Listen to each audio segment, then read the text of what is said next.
Now we're going to take a look at cameras in Zbrush. We're going to access the cameras under the Draw menu here. I'm going to click the little radio icon and just dock this menu on the right-hand side of the screen. And about halfway down, you'll see this camera icon here. And these are the controls for our camera. Now, you already know if you press the P key for perspective, that will turn perspective on and off.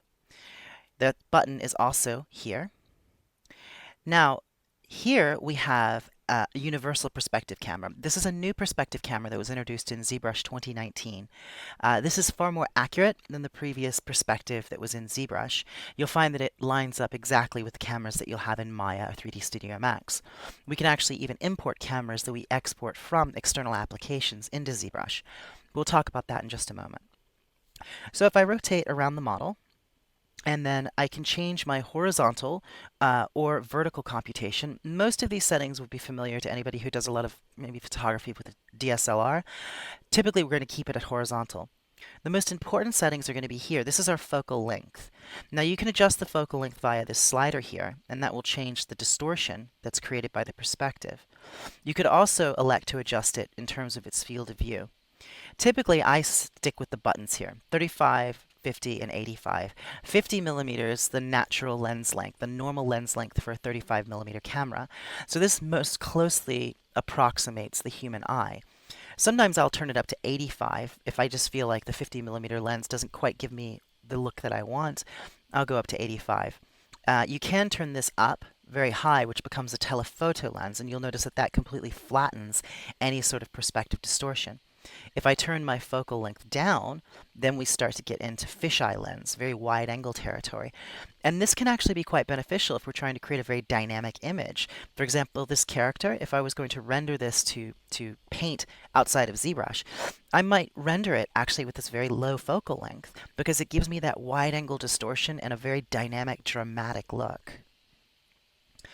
Here you've got undos for the camera. Now this is really nice. We can actually undo back through all of the changes that we made to our camera. That's new in ZBrush, and that's actually really quite a nice tool to have. And I don't know how many times I've moved a camera and regretted it.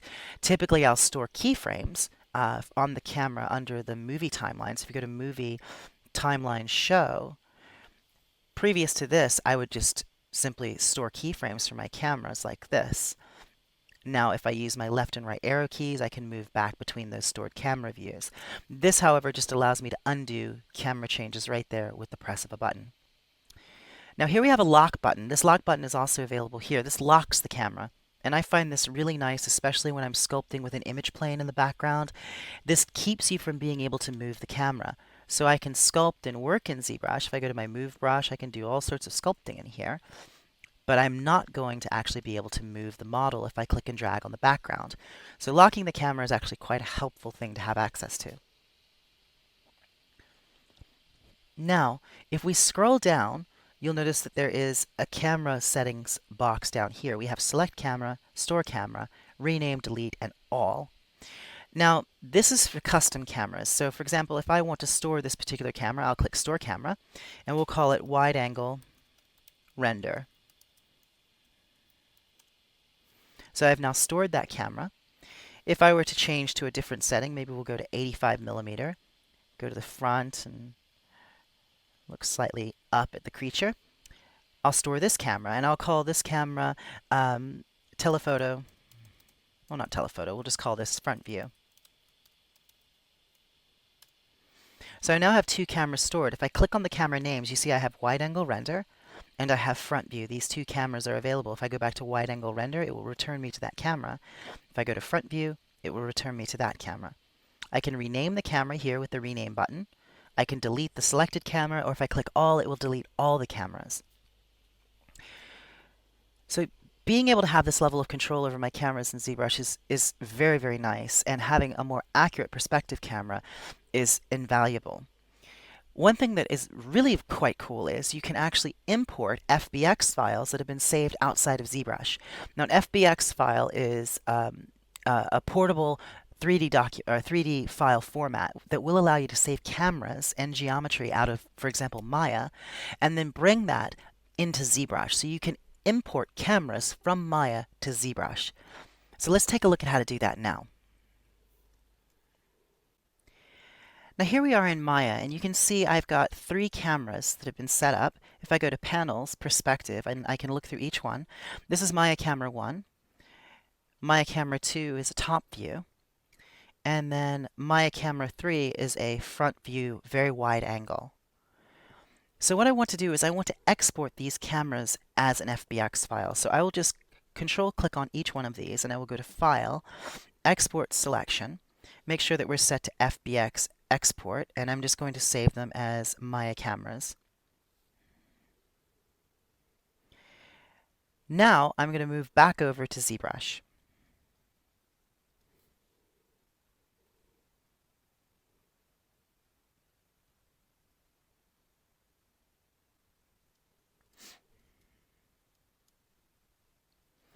Now here in Zbrush, to import an FBX file, we need to go to the Z plugin menu.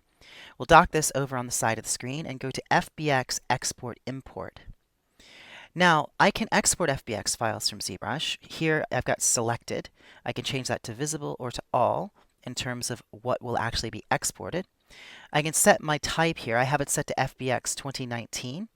If you click on this, you can actually change by going through all the different options here. I'm just going to have to scroll back to 2019 just by clicking, and there we go.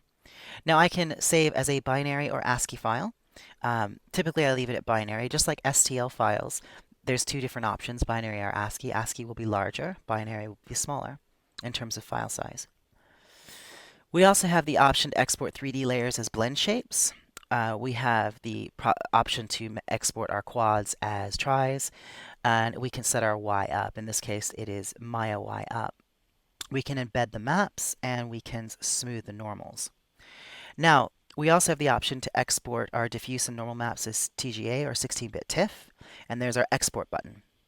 Now, what we're interested in here is the import. So if I go to the options, here I'm going to set import cameras, and I'm going to click the import button and then just browse to the Maya export file. Here we have the file has been imported, no meshes, but 3 cameras have been imported. And there we go. It snaps right to our first camera. So if I go to Draw, let's dock this on the right-hand side of the screen and scroll down to the bottom, back here under our cameras settings, you see there's Maya Camera 3. If I use these arrow keys, I can scroll through those 3 cameras that I made. There's Maya Camera 1, Maya Camera 2, Maya Camera 3.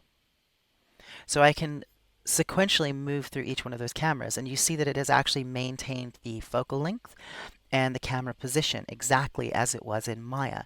So there is a seamless transition between Maya and ZBrush or 3D Studio Max or any other 3D application that will export FBX files and ZBrush when it comes to sharing your cameras, and that is profoundly helpful. I find myself using this tool to work on top of image planes that I may be using in Maya. I find it very, very useful for shot sculpt fixes if I'm trying to fix a few frames of animation by just directly sculpting over the deformed meshes.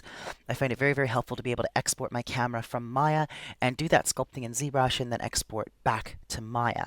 So having that type of communication between ZBrush and Maya and that consistency of cameras is so, so helpful. So that completes this look at ZBrush cameras. I hope you found this video helpful, and I will see you in the next lesson. Thanks for watching.